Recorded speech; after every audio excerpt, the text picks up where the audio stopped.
Astaghfirullah. Wasallam bangun paling telat itu jam berapa? Nabi SAW membatasi umat ini setelah-telatnya bangun bagi seorang mukmin itu jam berapa? Siapa yang tahu? Jawabannya di adzan pertama. Itu seorang mukmin setelah-telatnya bangun itu dalam Islam itu di adzan pertama salat subuh. Dari mana kita tahu bahwa seorang muslim, kata Nabi SAW, setelah-telatnya bangun itu di adzan pertama? Karena ada hadis yang mengatakan, apabila terdengar adzan pertama, adzan Bilal, dan adzan kedua, adzan Abdullah ibn Umi Maktum, maka liyastarih qaimuhu wa yuqidu naimuhu. Hendaklah yang sholat malam istirahat, yang tidur bangun. Berarti seorang muslim itu setelah-telatnya bangun itu harusnya di adzan pertama. Dan jarak adzan pertama ke adzan kedua di adzan subuh itu seperti orang membaca 50 ayat Al-Quran. Ya, sekitar 15 sampai 20 menit. Itu jarak adzan pertama ke adzan kedua. Itu paling telat. Tapi di zaman sekarang setelah-telatnya bangun jam berapa? Subhanallah, ayam sudah bangun loh, kita belum bangun. Adzan sudah tidur, kita pula melek tengah malam. Bahasanya Rasul sudah tidur, kita masih bangun. Rasul sudah bangun, kita pula tidur, gitu maksudnya. Maknanya begini, ikhwan, antum kalau bertanya, jangan menanyakan jam berapa kamu tidur, jam berapa kamu bangun. Tapi pertanyaannya jam berapa kamu tidur. Karena pertanyaan yang kedua menentukan pertanyaan yang pertama. Orang kalau tidurnya cepat, pasti bangunnya cepat, kan gitu ya. Tapi kalau orang tidurnya lambat, pasti bangunnya lambat. Dan Nabi SAW memberikan mukjizat tidur. Bayangkan tidurnya Rasul jadi mukjizat, ikhwan. Rasul itu bersabda, tidak suka tidur setelah maghrib dan tidak suka bergadang setelah isya. Itu Nabi. Nabi melarang, jangan tidur setelah maghrib, tapi jangan bergadang setelah isya. Artinya apa? Jangan bergadang setelah isya itu supaya apa? Supaya bisa bangun malam, kan gitu ya. Makanya Urwah bin Zubair itu kan keponakan Aisyah radhiyallahu anha, karena putra daripada Zubair bin Awam, dan Zubair bin Awam menikah dengan Asma bintu Abi Bakar, dan Asma saudari Aisyah radhiyallahu anha. Zubair dibawa kawannya ke rumah Aisyah. Habis isya ngobrol, namanya anak muda, ngobrol. Aisyah datang dan mengatakan, "Ya Zubair, laisa hakadha ma fa'alun nabi." Bukan seperti itu yang dilakukan Nabi. Nabi tidak pernah ngobrol ba'da isya. Nabi itu tidak pernah ngobrol pada isya, kecuali ada kepentingan, ya seperti kajian ini. Kalau tidak ada kepentingan langsung tidur. Boleh diuji oleh siapapun, ikhwan. Diuji siapapun. Mau ilmu kedokteran, kesehatan, farmasi, bisa diuji. Kualitas tidur setelah isya dengan kualitas tidur selepas jam 12 malam. Bisa kita uji. Siapa yang dokter di sini? Orang yang tidur pada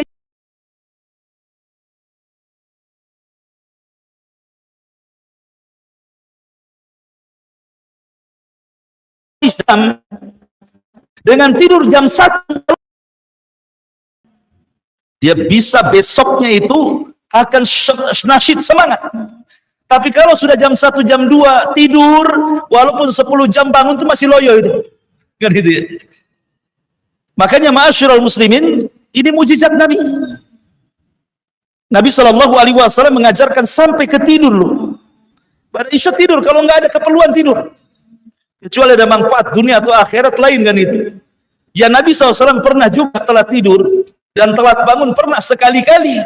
Tapi kita kan bukan sekali-kali, berkali-kali, itu bedanya.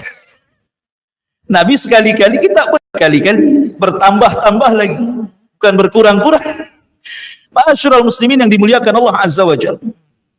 Jadi Nabi mengajarkan cara tidur. Saya tanya, tidurnya Nabi itu berapa kali? Dalam sehari? 3 kali. Rasul itu tidur 3 kali dalam sehari. Kalau kita makan yang 3 kali. Rasul tidur 3 kali. Rasul itu tidak pernah berbicara soal makan. Maksudnya makan itu kapan saja tidak dilarang. Cuman caranya Rasul jelaskan. Caranya makan kanan, baca basmalah, 3 jari, itu saja kan. Tetapi kalau tidur, Nabi SAW contohkan. Pertama, tidur ba'da isya sampai separuh malam atau 2/3 malam. Sebagaimana disebutkan dalam surah Muzammil. Bisa separuh malam kemudian bangun, ataupun 2/3 malam kemudian 1/3 malam akhir bangun. Kemudian Rasul menghabiskan qiyamul lail dan membaca Al-Quran. Kemudian ketika azan pertama sebelum azan subuh, maka Rasul SAW istirahat. Disitulah Nabi SAW sekitar 15-20 menit Rasul tidur lagi. Ustadz, kalau saya ingin niru Nabi 15 menit, 20 menit sebelum subuh saya tidur, bablas lah subuh saya katanya.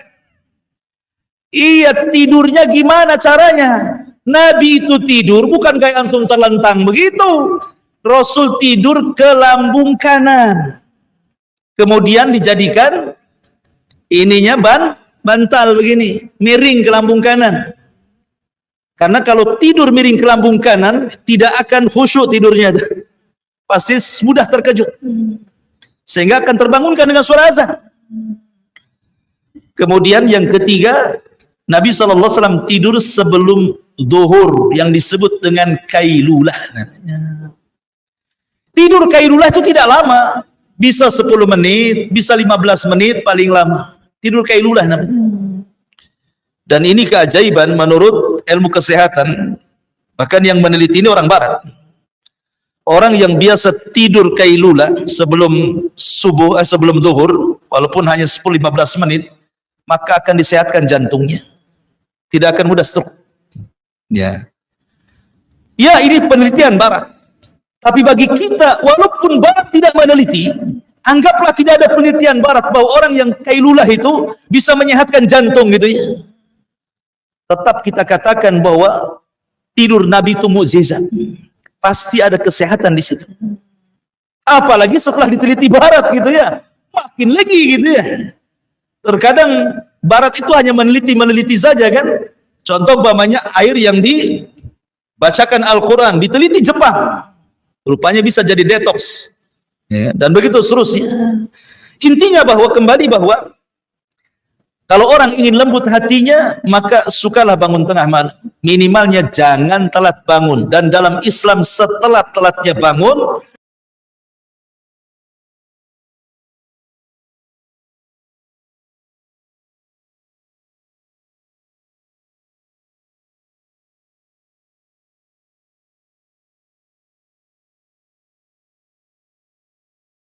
(20 menit sebelum azan subuh. Yang keempat, kata ulama, suhbatus salihin. Berkawan dengan orang saleh. Berkawan dengan orang taat beribadah, lembut hati kita. Kalau tidak berkawan dengan mereka susah. Apalagi berkawan dengan orang jahat, keraslah kita jadinya kan itu. Maka cari orang-orang saleh, karena orang saleh itu di dunia aja manfaat, apalagi di akhirat. Kemudian yang terakhir kata para ulama seperti hadis yang saya baca tadi. Hendaklah kita memberi makan fuqara wal masakin dan mengusap kepala anak-anak yatim. Itu bisa melembutkan. Ada tambahan ziarah kubur. Ziarah kubur itu juga melembutkan hati dan ingat akhirat juga melembutkan hati. Karena begini, hati ini, ma'asyiral muslimin yang dimuliakan Allah Subhanahu wa taala, memiliki fungsi yang luar biasa. Kedudukan hati itu. Pertama, hati itu adalah raja bagi badan kita. Raja bagi badan kita. Apapun yang diperintahkan hati, badan ini ikut saja. Kalau hati memerintahkan mata mandang, maka dia memandang. Kalau hati memerintahkan dengar, maka telinga mendengar. Kalau hati memerintahkan kaki jalan, maka kaki jalan. Makanya Imam Abdul Qayyim mengatakan, al-qalbu kal malik wal jawarihu kal junud. Hati itu seperti raja, sementara anggota badan ini adalah tentaranya.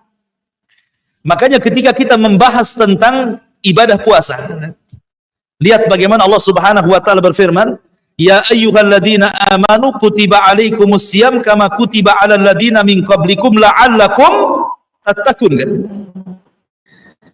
Wahai orang-orang yang beriman, telah diwajibkan kepada kalian puasa sebagaimana puasa telah diwajibkan kepada umat sebelum kalian, bukan agar kalian lapar, bukan agar kalian haus, bukan agar kalian merasakan apa yang dirasakan orang-orang fakir miskin yang tidak pernah makan seperti layaknya orang puasa. Bukan itu hikmah puasa. Tapi Allah tutup dengan kata-kata la'allakum tattaqun, agar kalian bertakwa. Takwa itu di mana? At-taqwa hahuna, kata Rasul. Takwa itu di sini loh, di dada kita.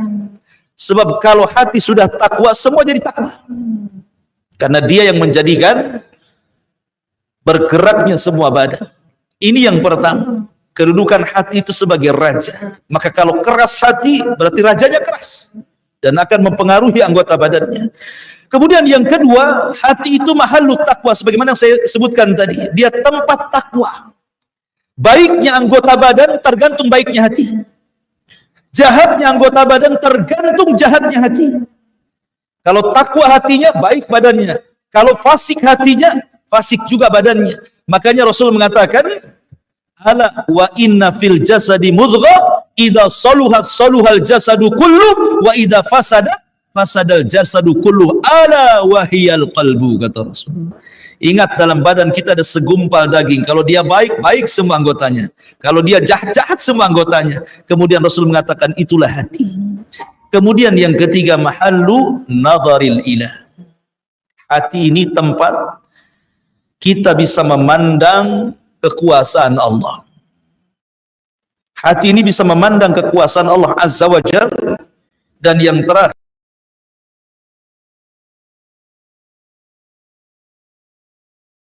itu ditentukan dengan tingkatan hati, karena hati yang menentukan amalan badan.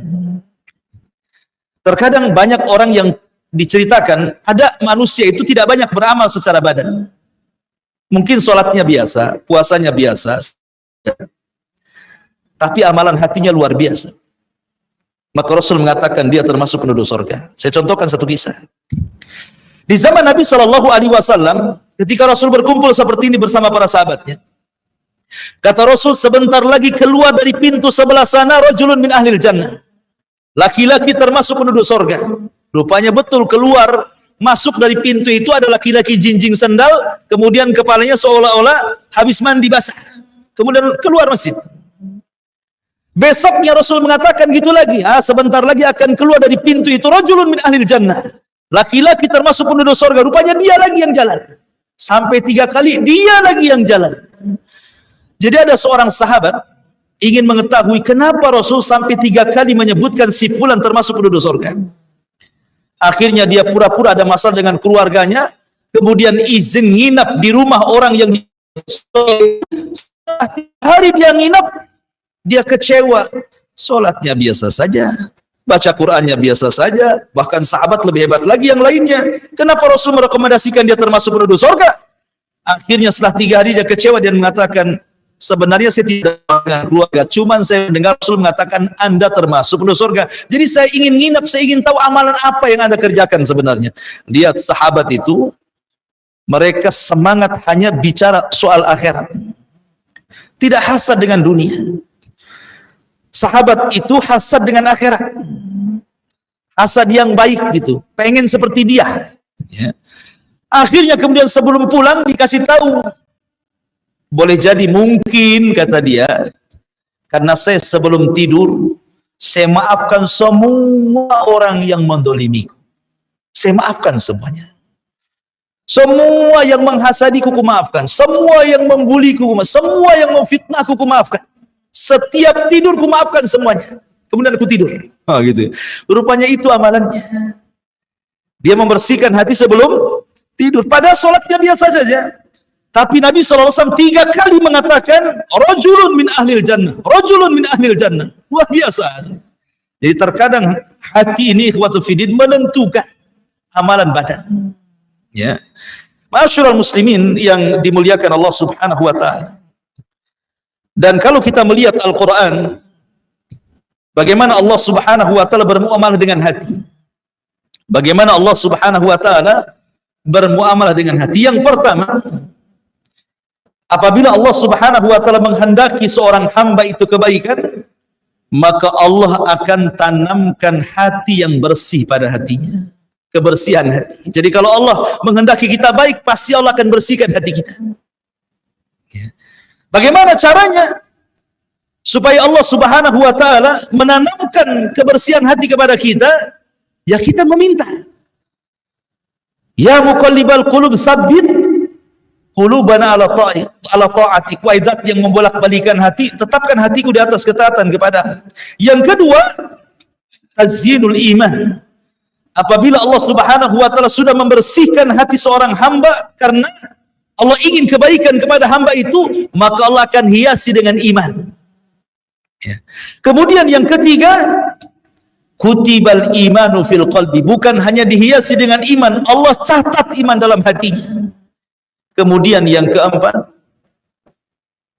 Allah buat ar-ra'fatu war-rahmah.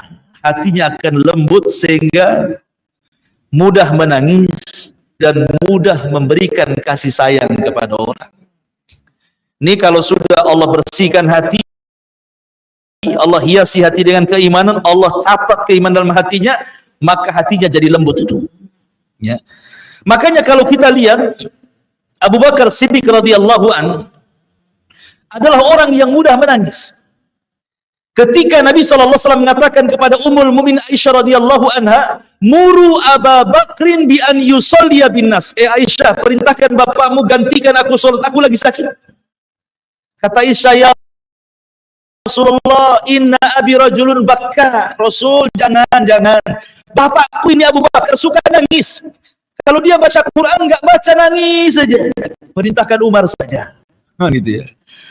Rasul ngomong lagi, muru Aba Bakrin bi an yusalliya bin nas. Tidak, perintahkan bapakmu. Sampai 3 kali.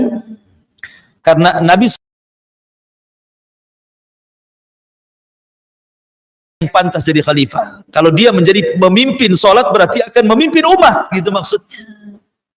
Tetapi Aisyah radhiyallahu anha menyangka, karena dia khawatir suara bapaknya kalau jadi imam gak kedengaran, sementara seorang imam harus keras suaranya, kan gitu. Asyik nangis ganggu makmum lah, maksudnya gitu. Tapi bagaimana kelembutan hati Abu Bakar Siddiq radhiyallahu anhu, mudah menangis. Ya. Kemudian juga dilembuti dengan rahmat. Kemudian yang kelima, ta'lifullah al-qulub. Kalau sudah lembut hatinya, maka Allah Subhanahu wa taala akan menanamkan kelembutan yang bertambah sampai kemudian as-sakinatu fil qalbi, maka Allah tanamkan ketenangan. Begitulah Allah Subhanahu wa taala bermuamalah dengan hati seorang muslim. Lah dalam ayat ini, ma'asyiral muslimin yang dimuliakan Allah Subhanahu wa taala, di sini Allah mengatakan tsumma qasat qulubukum, kemudian keraslah hati kalian. Tentu keras hati itu kan ada sebab, kan? Lalu apa sebabnya hati orang itu keras? Ulama mengatakan bahwa sebab hati itu keras karena al-ghaflatu min dzikrillah. Ini yang pertama. Tidak suka zikir. Tidak suka berzikir kepada Allah. Padahal zikir itu, ikhwan, itu ibadah yang paling ringan dari seluruh ibadah yang Allah perintahkan kepada kita. Sebutkan ibadah yang Allah perintahkan yang paling ringan melebihi zikir, tidak ada. Ya. Zikir ini tidak dibatasi waktu, tidak dibatasi tempat, tidak pakai biaya. Anak kecil bisa melakukannya, anak remaja bisa melakukannya, orang dewasa bisa melakukannya, orang tua bisa melakukannya, orang sakit bisa melakukannya, orang sehat bisa melakukannya, orang kaya bisa melakukannya, orang miskin juga. Semua bisa melakukan zikir. Tapi sholat, tidak semua bisa melakukannya di masjid. Kadang sakit di rumah, kan itu. Kemudian puasa, terkadang tidak bisa melakukannya, apalagi haji. Tapi zikir ini semua bisa melakukannya. Anda bisa berzikir sambil berjalan, Anda bisa berzikir sambil berlari, Anda bisa berzikir sambil berdiri, sambil duduk, sambil berbaring. Masya Allah, zikir ini luar biasa. Tapi lihat keutamaannya. Nabi mengatakan apa? Rasul mengatakan, ala unabbiukum bi khairi min a'malikum. Maukah kutunjukkan kepada kalian sebaik-baik amal kalian? Wa azkakum inda malikikum, dan bisa membersihkan di hadapan Rabb kalian. Wa arfa'ukum fi darajatikum, bisa mengangkat derajat kalian. Wa khairun lakum min infaqidz dzahabi wal waraq, lebih baik dibandingkan infak dengan emas dan perak. Wa khairun lakum minal jihad hatta talqau aduwakum fatadribu a'naqahum wa yadribu a'naqakum, sampai lebih baik dibandingkan jihad kau berjumpa dengan musuh, kau bunuh musuh atau kau dibunuh musuh. Wah, ini 5 perkara loh ya. Lebih sebaik-baik amal, bisa membersihkan jiwa, mengangkat derajat, lebih baik dibandingkan infak dari emas dan perak, akan lebih baik dibandingkan jihad. Amal apa coba ini? Bisa menandingi 5 amalan besar. Kata Nabi SAW ketika ditanya, apa itu wahai Rasul? Kata sahabat. Kata Nabi SAW, zikrullah, berzikir kalian kepada Allah. Berzikir. Antum dari rumah ke sini kan bisa saja subhanallah walhamdulillah wa la ilaha illallah akbar, Allahu akbar, Allahu akbar, subhanallah subhanallah. Tidak mesti habis salat. Ya, dan tanpa dibatasi hitungan.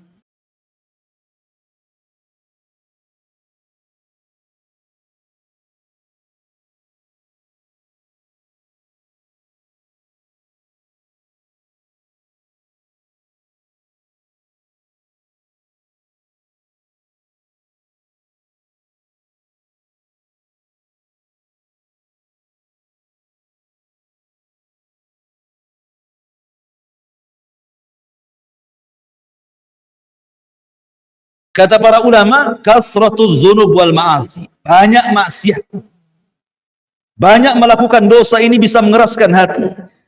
Karena Allah Subhanahu wa taala mengatakan, "Wa man a'rada an dzikri fa innalahu ma'isyatan dhanka wa nahsyuruhu yaumal qiyamati a'ma."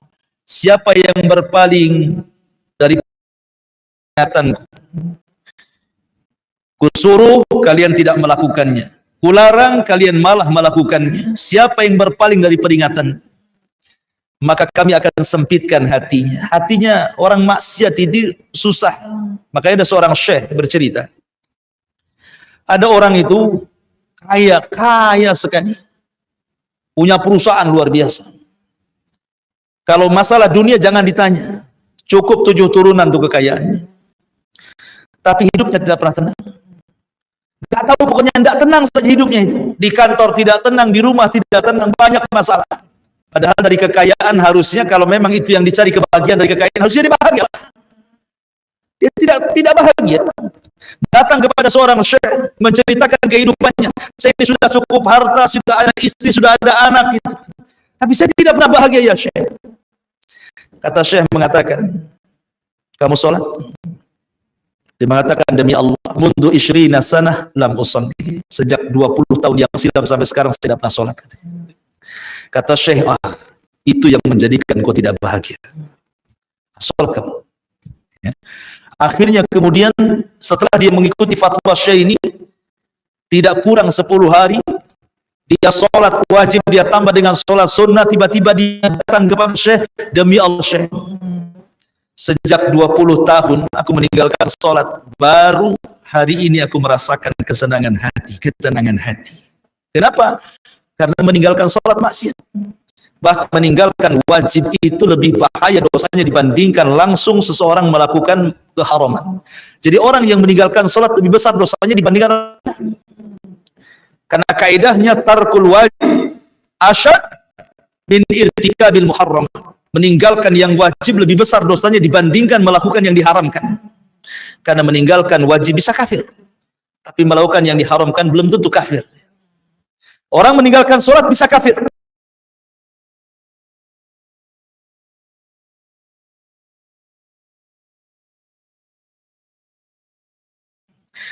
Kemudian yang ketiga, kata ulama, al-insyighalu bid-dunya. Ketika dia sibuk dengan urusan dunia. Ini keras hatinya nih. Kenapa demikian? Karena kalau orang sudah mengejar dunia itu jama'a malan wa addadah yahsabu anna malahu akhladah, kan itu. Orang kalau sudah mengejar harta nggak ada cerita puasnya, ikhwan. Karena ada dua perkara yang dikejar tidak mungkin puas, satu ilmu, satu harta. Dan tidak bisa orang itu menyeimbangkan 50% dunia, 50% akhirat. Dusta orang yang ngomong seperti itu. Kalau saya sih, saya bagi dua, Ustaz. Akhirat separuh, dunia separuh. Dusta kau. Mana bisa? Cemana caranya kau membagi dua kehidupan ini, 50% dunia, 50%. Nggak akan bisa. Sholat satu hari saja, berapa kali? Dihitung dengan 24 jam. Kalau dikumpulkan hanya berapa jam saja. Dikumpulkan. Lebihnya kita tidur, lebihnya kita ngobrol, lebih. Mau bilang 50% akhirat dunia, makanya pendusta orang yang ngomong seperti itu. Jangan dibenarkan. Kalau ada yang mengatakan saya 50% dunia, 50%. Karena orang yang terlampau cinta dunia akan mengalahkan akhirat. Orang yang terlampau cinta dengan akhirat akan mengalahkan dunia. Itu sudah matematika seperti itu. Ya. Ma'asyiral muslimin, makanya kalau kita berdoa, doa sapu jagat kan, Rabbana atina fid dunya hasanah wa fil akhirati hasanah wa qina adzabannar. Lihat di sini 3 permintaan. Rabbana atina fid dunya hasanah, minta dunia. Ya Allah, berikan dunia yang baik. Ya kan? Kemudian wa fil akhirati hasanah, minta akhirat yang baik. Wa qina adzabannar, minta akhirat lagi, dijauhkan dari api neraka. Artinya permintaan kita tentang dunia ini hanya boleh 2/3. Hanya 1/3 saja, 2/3 itu akhirat. Ya, ini kan dibagi 3 nih. Dunia, akhirat. Berarti permintaan kita kepada Allah akhirat itu 2/3, permintaan kita dengan dunia itu hanya 1/3 saja. Tapi kebanyakan doa-doa kita tidak kan?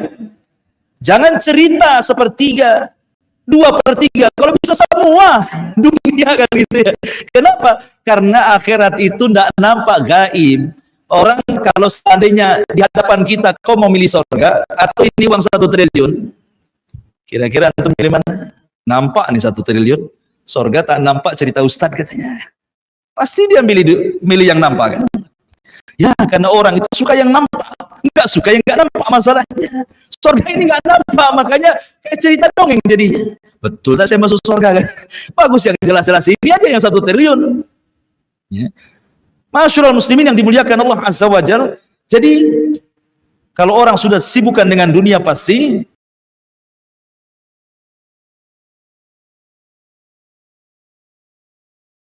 debat. Jangan terlampau ta'assub. Ta'assub itu fanatik. Fanatik itu hanya boleh 2. Kalau perorangan kepada Nabi, kalau kepada kelompok, kepada sahabat. Selebihnya kita tidak boleh fanatik kepada ustadz, kepada kiai, kepada ajengan, kepada ormas, ini ormas itu, tidak boleh. Hanya 2 boleh kita fanatik. Kalau itu urusan individu, berarti Rasul. Saya fanatik dengan Nabi. Kalau itu urusan orang ramai, bukan ormas, bukan yayasan, bukan golongan, tapi sahabat Nabi. Karena kesepakatan sahabat Nabi menjadi hujah yang disebut dengan ijma' namanya. Ada Quran, ada sunnah, ada ijma'. Nah, boleh kita fanatik. Fanatik dengan siapa? Dengan Nabi. Kalau ormas dengan sahabat. Ustaz, sahabat banyak ormas enggak? Maksudnya maksud keramaian. Ya, karena di tangan mereka kebenaran.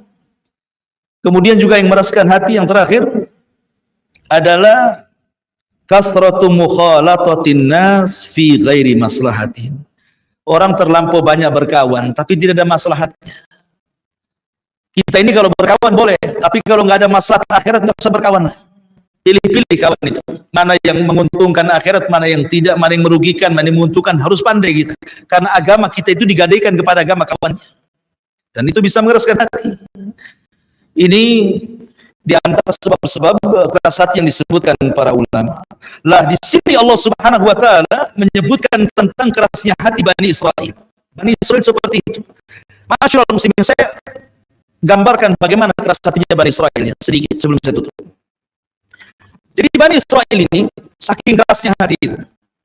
Ketika Yusa ibn Nun, ketika Musa sudah meninggal, Harun sudah meninggal, Maka generasi baru dipimpin Yusha ibn Nun penggantinya. Ketika itu mereka masih berada di negeri linglung, di tanah linglung. Mereka nggak bisa keluar 40 tahun dari situ. Karena mereka tidak mau membebaskan Baitul Maqdis karena harus melawan orang-orang Kanani. Tapi sekarang generasi berbeda lagi. Ini generasi hebat, pejuang, pemberani. Generasi penuju sudah nggak ada lagi.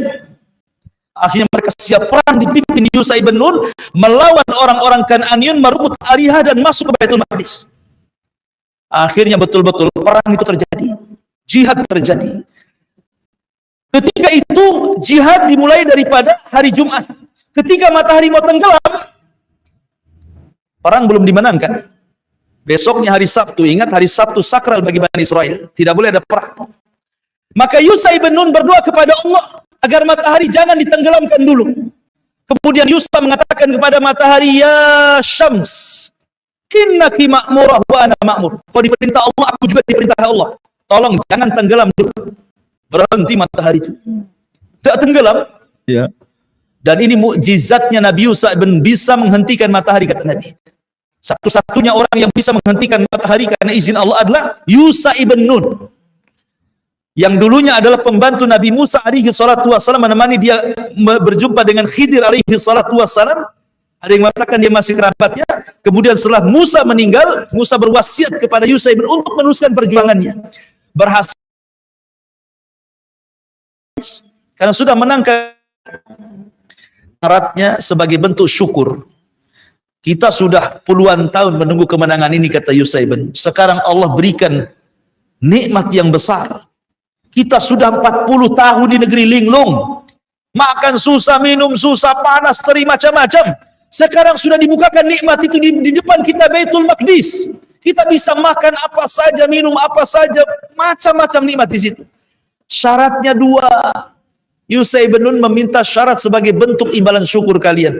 Pertama, sujud kalian sebagai bentuk syukur. Makanya dalam Islam ada namanya sujud syukur. Dari segi perbuatan, sujud.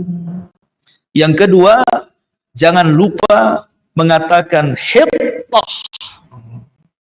Hittah itu artinya hutta anna khatayana. Ya Allah, ampuni dosa-dosa. Cukup kau mengatakan seperti itu, satu saja mengatakan, ya Allah ampuni dosaku. Semua apa yang kalian lakukan dari perbuatan dosa Allah hapuskan. Kalian enak tuh.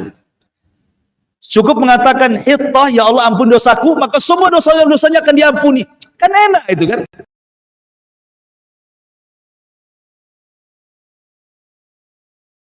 Ketika mendapatkan kemenangan itu sujud, malah mereka kemudian membungkuk, kemudian membelakangi Baitul Maqdis. Bukan jalan mundur, ke belakang. Bukannya disuruh membaca hittah, malah diganti hittah menjadi hintah, pakai nun. Hintah itu artinya hintah. Bur itu artinya ya basmatin gitu begitu ya. Kayak gandum. Disuruh minta ampun malah minta makan. Kan kurang ajar ya. Disuruh minta ampun malah minta makan. Itulah Bani Israel kerasnya. Padahal kurang apa loh, mereka sudah tersiksa di negeri linglung kan. Akhirnya dibebaskan, diutus Yusha ibn Nun memimpin mereka, akhirnya Baitul Maqdis dikuasai. Hanya dua Allah minta, sujud. Makanya Nabi SAW kalau menang perang, Rasul sholat 8 rakaat sebagai bentuk syukur, ya kan? Kalau menang perang langsung Rasul sholat 8 rakaat. Dan itu juga dilakukan oleh sahabatnya Amr bin As ketika menaklukkan Persia. Tetapi mereka suruh sujud aja tidak mau. Suruh membaca hinto malah hinto. Suruh mengatakan ya Allah ampuni dosaku, mana makanannya katanya. Keras hatinya Bani Israel. Makanya Allah mengatakan tsumma qasat qulubukum. Bahkan kalian ini seperti batu hatinya. Padahal batu terkadang masih lebih baik dibandingkan hati kalian. Karena dari batu masih terpancar sungai, masih terpancar air, masih bisa jatuh karena takut kepada Allah. Hati kalian tidak di tiga-tiganya. Itu gambaran daripada kekerasan Bani Israel. Wallahu alam. Ini yang bisa sampaikan. Taib sebelum saya tutup, silakan kalau ada yang mau bertanya.